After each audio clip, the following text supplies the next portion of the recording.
Hello বন্ধুরা, welcome to only sports view. তো এই ভিডিওতে আবারও আপডেট রয়েছে আইএসএল নিয়ে। তো আইএসএল এ গোল্ডেন বুট, গোল্ডেন গ্লাভস এবং গোল্ডেন বলের দৌড়ে কোন কোন প্লেয়ার এখনো পর্যন্ত এগিয়ে রয়েছে, তো সেই বিষয়টা নিয়ে একটু আলোচনা করব। তো ভিডিওটি ইন্টারেস্টিং হতে চলেছে, তো ভিডিওটি সবাই শেষ পর্যন্ত দেখতে থাকো। আর চ্যানেলে নতুন হয়ে থাকলে চ্যানেলটি সাবস্ক্রাইব করে পাশে থাকা বেল আইকনটিকে অন করে পাশে থেকো। তো প্রথমে যদি গোল্ডেন বুটের ব্যাপারে কথা বলা যায়, তো গোল্ডেন বুট সেই পায় যে টুর্নামেন্টে সব থেকে বেশি গোল করে, তো তাকেই গোল্ডেন বুটটা দেওয়া হয়। তো সেখানে যদি দুটো প্লেয়ার একই গোল করে, তো সেই জায়গায় তখন মিনিট দেখা হয় কে কত কম সময়ের মধ্যে গোলটা করেছে। তো সেখানে যদি দুটো প্লেয়ারের মিনিটও এক হয়, তো সেই সময় দেখা হয় যে দুটো প্লেয়ারের মধ্যে কে কটা অ্যাসিস্ট করেছে, তো তাকেই গোল্ডেন বুটটা দেওয়া হয়। তো সেখানে গোল্ডেন বুটের রেসে 5 নম্বরে রয়েছে উড়িষ্যা এফসির প্লেয়ার ডিয়েগো মরিসিও, যে উড়িষ্যা এফসির হয়ে 11 ম্যাচে 7টা গোল করেছে।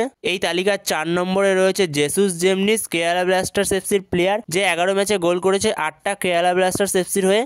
এই তালিকার 3 নম্বরে রয়েছে সুনীল ছেত্রী লেজেন্ড, যে 11 ম্যাচে 8টা গোল করেছে বেঙ্গালুরু এফসির হয়ে। তো সেখানে কে বলবে সুনীল ছেত্রীর বয়স 40, তো সুনীল ছেত্রী এই বয়সেও গোল্ডেন বুটের রেসে 3 নম্বরে লিড করছে। তো সেখানে সুনীল ছেত্রী অনবদ্য এই বয়সেও। তো সেখানে হয়তো এখন প্রত্যেক ভারতীয় ফ্যানদেরই একটা কথাই মনে আসছে যে সুনীল ছেত্রী কেন এত তাড়াতাড়ি জাতীয় দল থেকে রিটায়ারমেন্ট নিল, আর কিছুদিন চালিয়ে যেতে পারতো। যেখানে সুনীল ছেত্রী জাতীয় দল থেকে রিটায়ারমেন্ট নেওয়ার পরে জাতীয় দলের অবস্থা আরও বেশি খারাপ হয়ে গেছে, যেখানে জাতীয় দল গোলই করতে পারছে না, ঠিকঠাক করে গোল চিনতেই পারছে না। 2 নম্বরে রয়েছে আরমান্দো সাদিকু, যে 9 ম্যাচে 8টা গোল করেছে এফসি গোয়ার জার্সিতে। তো 1 নম্বরে রয়েছে নর্থ ইস্ট ইউনাইটেড এফসির প্লেয়ার আলাদিন আজিরি, যে 11 ম্যাচে 11টা গোল করেছে নর্থ ইস্ট ইউনাইটেড এফসির হয়ে, তার সাথে 4টে অ্যাসিস্ট করেছে। মোট 15টা গোলের কন্ট্রিবিউশন রয়েছে তার এই মরশুমে এখনো পর্যন্ত। আর এই গোল্ডেন বুটের তালিকায় জেমি ম্যাকলারেনও রয়েছে, জেমি ম্যাকলারেনের গোল সংখ্যা হলো 3। তো 9 ম্যাচে জেমি ম্যাকলারেন মোহনবাগানের হয়ে 3টে গোল করেছে। তো সেখানে জেমি ম্যাকলারেনকে যদি গোল্ডেন বুট জিততে হয়, তাহলে জেমি ম্যাকলারেনকে প্রতি ম্যাচেই গোল করতে হবে। তো সেখানে দেখা যাক এই মরশুমের গোল্ডেন বুটটা কে জেতে শেষ পর্যন্ত।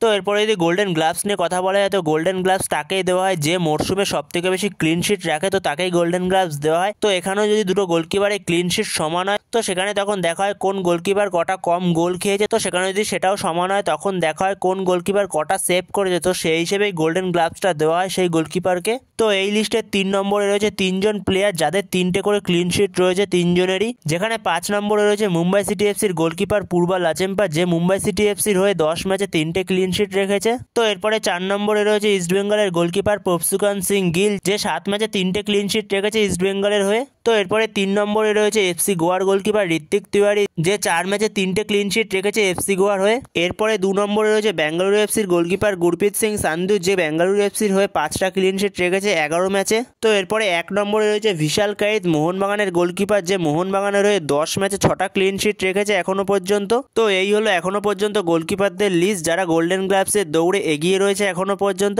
তো সেখানে ভিশাল কাইত সবার আগে রয়েছে 10 ম্যাচে 6টা ক্লিন শিট নিয়ে। তো শেষ পর্যন্ত দেখা যাক এদের মধ্যে মরশুমের শেষে কে গোল্ডেন গ্লাভসটা জেতে। তো এরপরে যদি কথা বলা যায় গোল্ডেন বল নিয়ে, তো গোল্ডেন বল তাকেই দেওয়া হয় যে best player of the tournament হয়। তো গোল্ডেন বলটা মেনলি দেওয়া হয় যেই টিম টুর্নামেন্ট জেতে, তো সেই টিমের মধ্যে থেকে বেস্ট প্লেয়ার যে থাকে, তো তাকেই গোল্ডেন বলটা মেনলি দেওয়া হয়। যেমনটা আইএসএল 22-23 মরশুমে করা হয়েছিল দিমিত্রি পেত্রাদোস, যার পারফরমেন্স অসাধারণ ছিল সারা টুর্নামেন্ট জুড়ে। তো সেখানে দিমিত্রি পেত্রাদোসের পাওয়ার কথা ছিল গোল্ডেন বলটা। তো সেইবার যেহেতু ISL league shield Mumbai city FC জিতেছিল, তো সেখানে মুম্বাই সিটি এফসির প্লেয়ার ছাং থেকে দেওয়া হয় গোল্ডেন বলটা।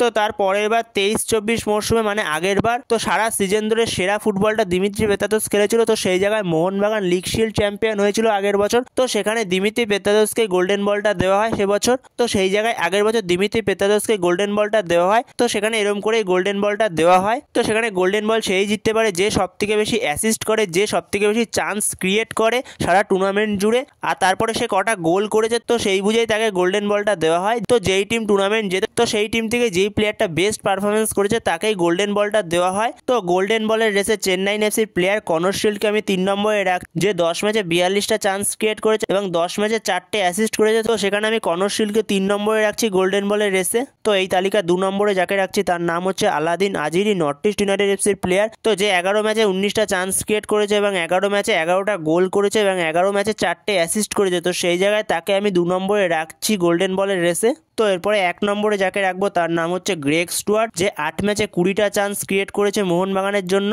আর 8 ম্যাচে 5টা অ্যাসিস্ট করেছে, আর 8 ম্যাচে একটা গোল করে। তো সেখানে গ্রেগ স্টুয়ার্ট 8 ম্যাচে 5টা অ্যাসিস্ট এবং 8 ম্যাচে 20টা চান্স ক্রিয়েট করেছে। তো সেই জায়গায় অনবদ্য স্ট্যাট গ্রেগ স্টুয়ার্টের। তো আমি গ্রেগ স্টুয়ার্টকে 1 নম্বরে রাখার কারণ হলো যেহেতু মোহনবাগান লিগ শিল্ডের দৌড়ে অনেকটাই এগিয়ে আছে, যেহেতু 1 নম্বরে রয়েছে পয়েন্টস টেবিলে, তো সেই জন্য আমি গ্রেগ স্টুয়ার্টকে 1 নম্বরে রাখলাম। তো সেখানে দেখা যাক শেষ পর্যন্ত কে জেতে গোল্ডেন বলটাও। তো বন্ধুরা, তোমাদের কাছে কি মনে হয় কোন player golden boot, golden gloves এবং গোল্ডেন বল জিততে পারে? তো তোমাদের মতামত অবশ্যই কমেন্টে জানিও এই বিষয়। তো এই ভিডিওতে এই আপডেটগুলো নিয়ে আলোচনা করার ছিল। তো ভিডিওটি ভালো লাগলে অবশ্যই লাইক, শেয়ার, সাবস্ক্রাইব করতে ভুলো না। তো নেক্সট ভিডিওতে দেখা হচ্ছে, ততক্ষণের জন্য বাই বাই।